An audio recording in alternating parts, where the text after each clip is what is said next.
आज का सत्संग ध्यान पूर्वक पूरा जरूर सुने। घर में सुख शांति समृद्धि के लिए ये खास बातें जरूर ध्यान रखें। आप सभी लोग जो अपने घरों में दीपक जलते हैं, उसकी बाती का पूरा जल जाना या बच जाना क्या संकेत देता है? आपके पूजा, घर, मंदिर और खास अवसरों पर जैसे कि दीपावली, व्रत और अन्य धार्मिक अनुष्ठानों में दीपक जलाने से जुड़ी है।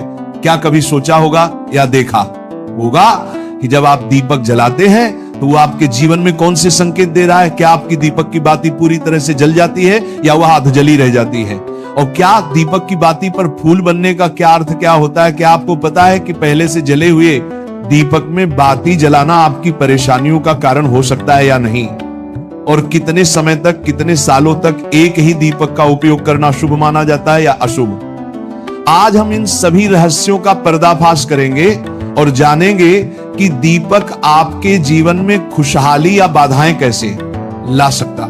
तो भक्तों, आपको जानकर हैरानी होगी कि आप अपने पूजा घर के मंदिर में दीपक जलाते समय अगर ये गलती करते हैं तो आपको इसका परिणाम जरूर भुगतना ही होगा। दीपक की बाती का पूरा जल जाना और बाकी का बच जाना भी अलग अलग संकेत देता है, जो आपके लिए जानना बहुत जरूरी है। जब हम पूजा करते हैं तो हमारा दीपक कभी कभी अचानक से बुझ जाता है और कभी कभी ऐसा होता है कि हमारी पूजा होने के बाद हम उस दीपक को भगवान के सामने जलता छोड़ देते हैं, लेकिन कुछ समय के बाद में दीपक खुद बखुदा जली बाती और घी बचा रह जाता है। और कभी कभी तो हमारे दीपक की बाती पूरी जल जाती है और उसमें फूल भी बन जाता है। तो इनके अलग अलग नकारात्मक और सकारात्मक परिणाम होते हैं। तो सबसे पहले ये जानते हैं कि अगर हमारे दीपक में फूल बन रहा है तो इसका क्या मतलब होगा।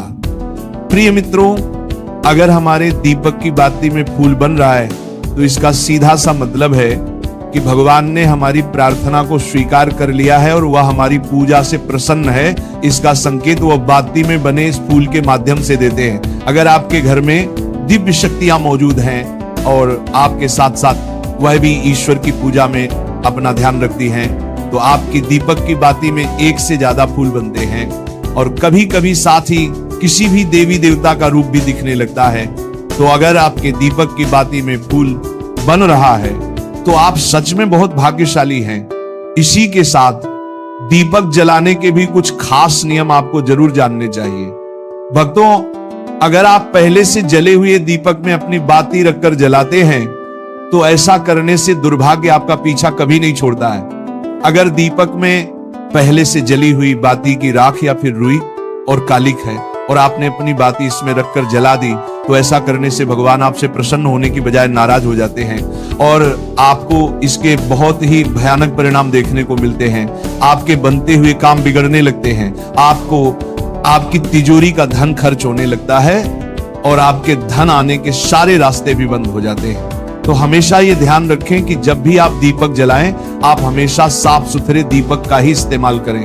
दोस्तों, इसी के साथ कुछ लोगों की आदत होती है कि वह हर थोड़े दिन बाद अपने दीपक को बदल देते हैं। इस पर गुरुजी का कहना है कि आप जिस दीपक से पूजा करते हैं उसे कभी मत बदलिए, आप उस दीपक को सिद्ध हो जाने दीजिए। जब कोई दीपक रोजाना भगवान के सामने जलता है तो वह दीपक समय के साथ सिद्ध हो जाता है। भगवान की सकारात्मक ऊर्जा उस दीपक में आ जाती है और जब भी आप वह दीपक जलाते हैं तो आपका तन और मन दोनों पवित्र हो जाते हैं।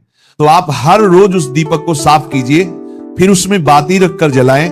आप जितनी बार भी दीपक जलाएं उतनी बार उस दीपक को साफ करके बार बार उसी दीपक में बाती जलाएं। लेकिन अगर आप गलती से भी उस दीपक को बदलते हैं तो आपकी तरक्की में रुकावट आ सकती है। इसलिए आप अपने दीपक को कभी भी मत बदलना।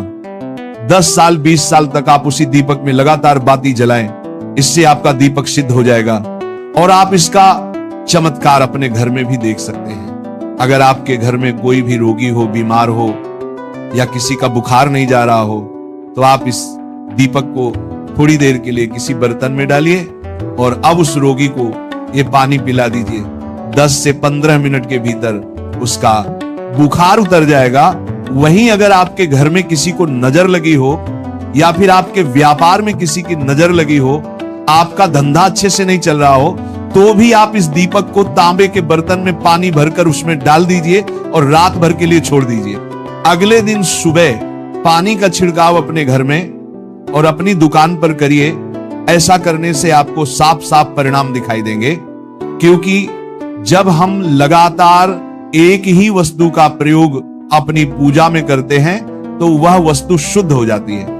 भगवान की जो ऊर्जा होती है वह उस वस्तु में समा जाती है। तो कभी भी अपने मंदिर के दीपक को बदलने की गलती ना करें।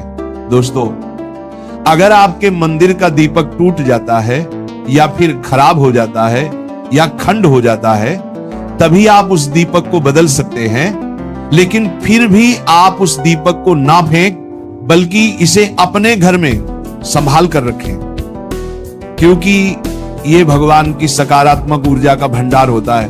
वहीं अब आपको यह भी बता देते हैं कि अगर आपके दीपक की बाती पूरी नहीं जलती है और आपके दीपक में घी बच जाता है तो इसका क्या परिणाम होता है। सबसे पहले ये देखिए कि अगर आप किसी भी पेड़ पौधे की पूजा कर रहे हैं और पूजा में जलाया हुआ दीपक पूरा नहीं जलता या फिर उसमें घी बच जाता है, तो इससे आपके घर में बीमारियां घर बना लेती हैं और ये बीमारी कभी भी आपका पीछा नहीं छोड़ेगी।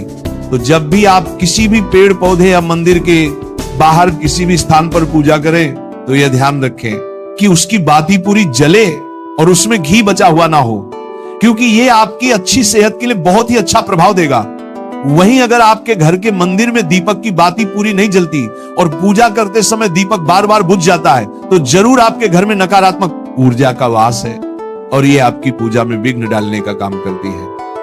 दोस्तों, हमारे घर में अगर कोई बुरी शक्ति होती है या फिर कोई ऐसी ऊर्जा होती है जो ये नहीं चाहती कि आपके घर में भगवान की कृपा हो और सकारात्मक ऊर्जा हो, तो ये आपकी पूजा सफल नहीं होने देती, क्योंकि भक्तों एक वातावरण में एक ही तरह की ऊर्जा रह सकती है, या तो सकारात्मक या नकारात्मक। जो बुरी शक्तियां होती हैं वह ये कभी भी नहीं चाहती कि आपके घर में देवी देवताओं की कृपा हो। अगर आपके घर में भगवान ने अपनी कृपा की तो उन बुरी शक्तियों और ऊर्जा का प्रभाव खत्म हो जाएगा। इसलिए ये शक्तियां चाहती हैं कि आपकी पूजा में रुकावटें आए। इन्हीं के प्रभाव से हमारा दीपक बार बार बुझ जाता है या फिर दीपक की बातें पूरी नहीं जलती।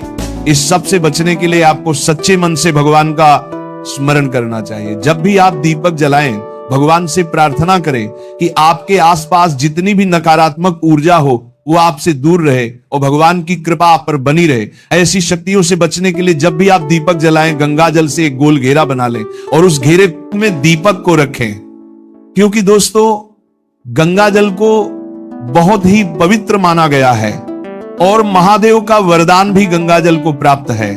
गंगा जल में सबसे पहले तो कोई भी बुरी शक्ति प्रवेश नहीं कर सकती, इसलिए गंगा जल कभी खराब नहीं होता और हर तरह की ऊर्जा को सकारात्मक ऊर्जा में बदल देता है। अगर आप गंगा जल से बने गोल घेरे में दीपक को रखेंगे तो ये आपकी पूजा में किसी भी शक्ति को बाधा नहीं बनने देगा और कोई भी नकारात्मक शक्ति आपके दीपक को बुझा नहीं पाएगी। आप निर्विघ्न अपनी पूजा संपन्न कर पाएंगे और देवी शक्तियां भी आपके जीवन में अपनी कृपा और आशीर्वाद बनाए रखेंगी। ये जो हमें दुख मिलते हैं ना, ये पाप के कारण मिलते हैं। लोग मारे घूम रहे हैं, दुख मिटाने के लिए सोचते हैं कोई जादू कर दे, कोई टोना कर दे, कोई जंतु बांध दे, कोई आशीर्वाद दे दे। अरे काहे को पागल हो?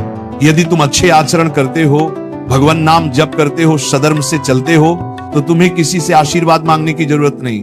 बात मान लीजिए, प्रार्थना मान लीजिए।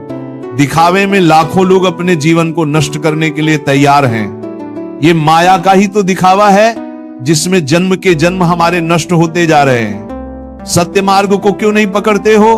किसी के आशीर्वाद की जरूरत नहीं आपको आनंद प्राप्ति के लिए। आप आनंद के बच्चा हो, आनंद स्वरूप हो, जिनसे आशीर्वाद मांगते हो। उनके अंदर जो आत्म तत्व बैठा है वह तुम्हारे अंदर बैठा है, वही संपूर्ण आनंद लिए तुम्हारे अंदर बैठा है। तुम्हें किसी से गिज्ञाने की जरूरत नहीं। बस तुम अपने स्वरूप को नहीं पहचान पा रहे हो, अपनी शक्ति को जागृत नहीं कर पा रहे हो, इसलिए तुम दौड़े घूम रहे हो। भागने की जरूरत नहीं है। सत्संग सुनो, उसे अपने आचरण में उतारो। ये बात आप कागज में लिख लो, चाहे दिमाग में लिख लो। जब तक आपके आचरण शुद्ध नहीं होंगे, जब तक आप भजन नहीं करोगे, जब तक आप दूसरों को सुख नहीं दोगे, मन वचन कर्म से किसी को भी दुख नहीं पहुंचाना, तब तक आप भाग्य यहां से लेकर ब्रह्मलोक तक अगर आपको सुख मिल जाए तो बता देना, आ ब्रह्म भान लोक पुनरावर्तन अर्जुन, यहां सुख मिलने वाला है। आ ब्रह्म स्तंभ पर्यंतम सर्व माया जगत, यहां सुख मिलने वाला है। अगर सुख सिंधु भगवान का भजन नहीं करेंगे, बैठ के अपने घर में बैठकर आधा घंटा भजन नहीं करेंगे, मारे घूम रहे हैं, सोच रहे हैं ये भगवान का अवतार है, हमारा कल्याण हो जाएगा। ए भाई, जब भगवान वास्तविक अवतार लिए और जो भजन नहीं किए उनका भी कल्याण नहीं हुआ। भगवान के अवतार के समय हम भी रहे होंगे, कहीं ना कहीं किसी जीव जंतु के कल्याण हुआ क्या? अब भजन करोगे तो कल्याण हो जाएगा, हमारी बात मान लो। बार बार आपको कभी कड़वे शब्दों में, कभी मीठे शब्दों में बताते हैं। ए भाई, बचपन से भगवान के मार्ग में लगे हुए हैं, हमको अपना कर्म भोगना पड़ रहा है। जो शरीर रचना के समय रचा गया था वो सुखद या दुखद कर्म भोगना पड़। रामकृष्ण परमहंस जी के कैंसर था, भाई जी हनुमान प्रसाद पोदार जी के उदर में कैंसर था। बड़े बड़े महापुरुषों को भोगना पड़ा, तो प्रारब्ध को भोग लो। ये भोगने की सामर्थ्य नाम जप से आ जाएगी और नाम जप करके जन्म मरण के चक्र से मुक्त हो जाओ। मान लो मेरी बात। क्या वृंदावन की परम पावन रज से बढ़कर त्रिभुवन में कोई रज है? इस रज में बैठकर तुम्हें आनंद नहीं मिल रहा तो कहां मिलेगा तुम्हें? क्या भगवान नाम से बढ़कर कोई अमोघ शक्ति है जो भगवान को अधीन कर सके?